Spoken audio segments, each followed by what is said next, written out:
ഞാനുള്ളത് ബാംഗ്ലൂരിലെ പാരഗൺ റെസ്റ്റോറൻറ്റിലാണ് കേട്ടോ. കേരളത്തിലെ തന്നെ one of the legendary restaurant food chain ആണ് പാരഗൺ റെസ്റ്റോറൻറ്റ്.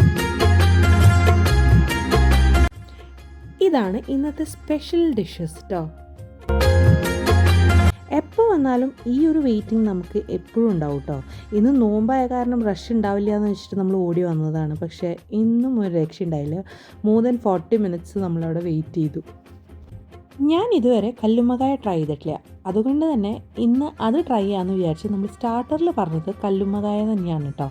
ചെറിയ കല്ലുമ്മക്കായ ആയിരുന്നു, പക്ഷെ നല്ല ടേസ്റ്റ് ഉണ്ടായിരുന്നു. അതിൻ്റെ ആ ഗ്രേവി നല്ല ക്രീമിയും നല്ല ടേസ്റ്റി ആയിരുന്നു. നമ്മളത് ഫുള്ള് കാലിയാക്കി.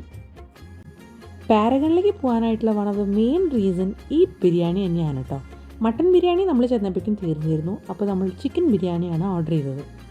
ഞാൻ മാത്രമല്ല, ഒട്ടുമിക്ക ആൾക്കാരും അവിടെ പോണത് ബിരിയാണി കഴിക്കാൻ തന്നെയായിരിക്കും അല്ലേ. ഏറ്റവും നല്ല ബിരിയാണി എവിടെ കിട്ടുമെന്ന് ചോദിച്ചു കഴിഞ്ഞാൽ അതിൽ ഒരു പേര് എന്തായാലും പാരഗൺ തന്നെയായിരിക്കും. ബിരിയാണി മാത്രമല്ല കേട്ടോ, നമ്മൾ അവിടെ നിന്ന് ഒരു ഫിഷ് കറി മീൽസും കൂടി ഓർഡർ ചെയ്തിരുന്നു. അതിൽ 2 തരം ഫിഷ് കറീസും സൈഡ് ഡിഷസും പായസവും ഇൻക്ലൂഡഡ് ആയിരുന്നു. ഗംഭീര ടേസ്റ്റ് തന്നെയായിരുന്നു.